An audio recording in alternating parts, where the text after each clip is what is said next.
अस्सलाम वालेकुम। हमें ज़िंदगी भर बताया गया है कि कुछ ऐसे खानों को खाएं जिनमें विटामिन्स होते हैं, या फिर कभी-कभी लोग कहते हैं कि इनमें कुछ मिनरल्स भी होते हैं जिनकी हमको ज़रूरत होती है। तो यहाँ पे वाज़ेह सवाल ये बनता है कि ये विटामिन्स हैं क्या? और ये मिनरल्स भी क्या हैं जिनके बारे में लोग बातें करते हैं? तो यहाँ पे सबसे बड़ा अहम ख़्याल ये है कि कुछ ऐसी चीज़ें होती हैं जिनकी ज़रूरत आपके जिस्म को होती है, और कुछ देर में हम बात करेंगे कि हमारे जिस्म को इनकी ज़रूरत क्यों होती है। लेकिन हाँ, कुछ चीज़ें होती हैं जिनकी ज़रूरत हमारे जिस्म को होती है और वो चीज़ें हमारा जिस्म नहीं बनाता। ऐसी बहुत सी चीज़ें हैं जो हमारे जिस्म को चाहिए होती हैं और हमारा जिस्म वो खुद से बना भी सकता है, लेकिन कुछ ऐसी चीज़ें भी हैं जो जिस्म को चाहिए होती हैं लेकिन वो खुद नहीं बना पाता।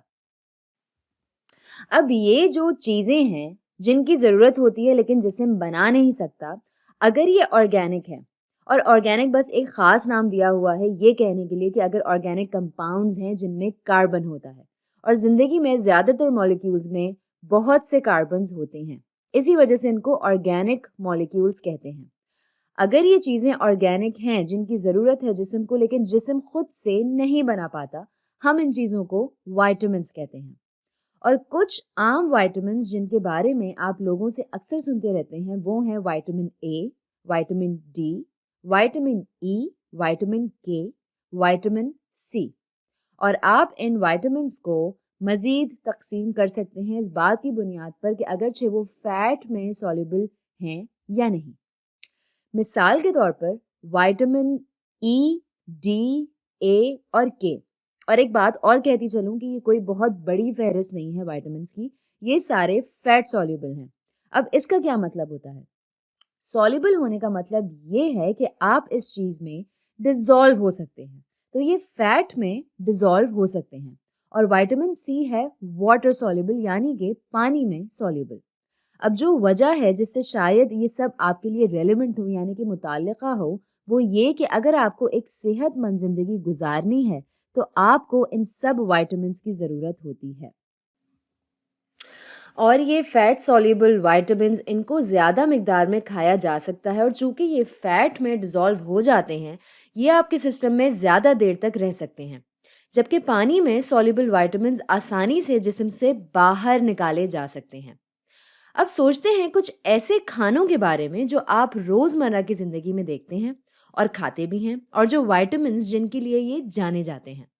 मिसाल के तौर पर ये यहाँ पे हैं आपके पास कैरेट्स, यानी कि गाजर। और शायद लोगों ने आपसे कभी कहा हो कि सुनो, गाजर खाया करो, ये आँखों के लिए बहुत अच्छे होते हैं। और ये सच है। लेकिन जो वजह है जिसकी बिना पर ये आँखों के लिए अच्छे होते हैं वो ये है कि गाजर में एक चीज़ पाई जाती है जिसको बीटा कैरोटीन कहते हैं, या बीटा कैरोटिन। और कैरोटीन वाला हिस्सा बीटा कैरोटीन का कोई इत्तेफाक नहीं है, बल्कि ये लैटिन ज़बान में कैरेट ही है। और कैरोटीन्स ये पिगमेंट मॉलिक्यूल्स हैं जो गाजर को ये ऑरेंज रंग देते हैं। और जब आपका जिस्म एक बार बीटा कैरोटीन को कंज्यूम कर लेता है, यानी कि हज़म कर लेता है, ये प्रीकर्सर है विटामिन ए के लिए, जो कि आपकी आंखों के लिए बहुत अहम है, और बहुत सारी दूसरी चीज़ों के लिए भी जो आपके जिस्म में होती हैं।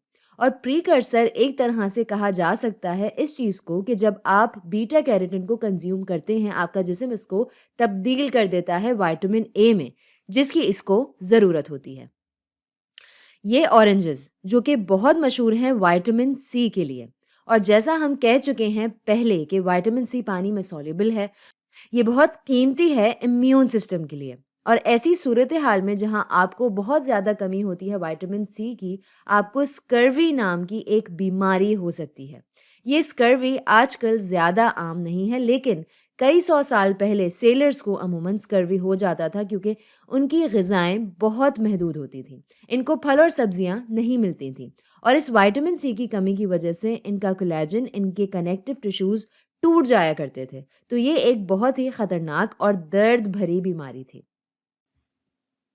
लेकिन क्या होगा अगर ऐसी चीज़ जिसकी ज़रूरत है आपके जिस्म को, जो ये बनाता नहीं है और ऑर्गेनिक भी नहीं है?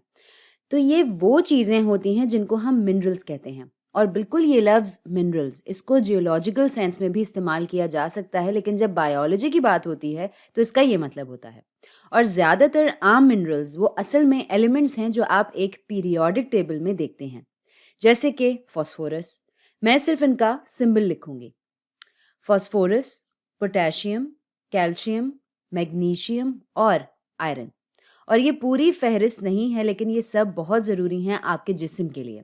جیسے جیسے ہم بایولوجی کی پڑھائی میں آگے بڑھتے رہیں گے، ہم دیکھیں گے کہ فاسفورس کی کیا اہمیت ہے اے ٹی پی جیسے مالیکیولز میں۔ یہ ڈی این اے اور آر این اے میں بھی بہت اہم ہے۔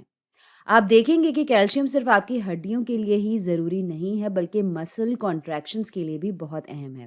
سگنلز کو نیورونز میں نیچے بھیجنے کے لیے آپ کو پوٹاشیم اور سوڈیم کی بھی ضرورت پڑے گی۔ یہ میگنیشیم بھی بہت اہم ہے مسل کانٹریکشنز کے لیے۔ یہ آئرن، یہ آپ کے ہیموگلوبن میں پایا جاتا ہے۔ یہ اجازت دیتا ہے آکسیجن کو ٹرانسپورٹ کرنے کی آپ کے بلڈ سٹریم میں اور ریڈ بلڈ سیلز میں۔ تو یہ سارے بہت ہی زیادہ قیمتی ہیں، اور ان میں سے بہت سے کھانے جن کے بارے میں ابھی ہم نے بات کی تھی، جن میں وائٹامنز ہوتے ہیں، ان میں منرلز بھی پائے جائیں گے۔ مثال کے طور پر گاجر میں صرف بیٹا کیروٹین ہی نہیں بلکہ پوٹاشیم بھی پایا جاتا ہے، جو کہ بہت ضروری ہوتا ہے نرو فنکشن کے لیے۔ دودھ جیسی چیز جس میں وائٹامن ڈی ہوتا ہے، اس میں کیلشیم جیسے منرلز بھی پائے جاتے ہیں، جو کہ آپ کی ہڈیوں اور مسلز کے فنکشنز کے لیے بہت ضروری ہوتے ہیں۔ تو یہاں پہ اہم خیال یہ ہے کہ وائٹامنز اور منرلز یہ دونوں وہ چیزیں ہیں جن کی آپ کے جسم کو ضرورت ہوتی ہے، جو کہ یہ خود سے نہیں بناتے، اور ان کو ہم بار بار بایولوجی میں دیکھیں گے۔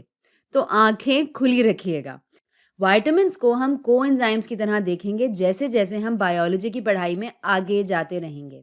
وہ چیزیں جو سہولت فراہم کرتی ہیں سیل کو فنکشن کرنے میں، اور منرلز کو ہم سیل کے پاور ہاؤس میں، ڈی این اے میں، مسل کانٹریکشن میں، اور ہڈیاں کیسے بنتی ہیں اس میں، ہیموگلوبن میں اور نرو فنکشن میں بھی دیکھیں گے۔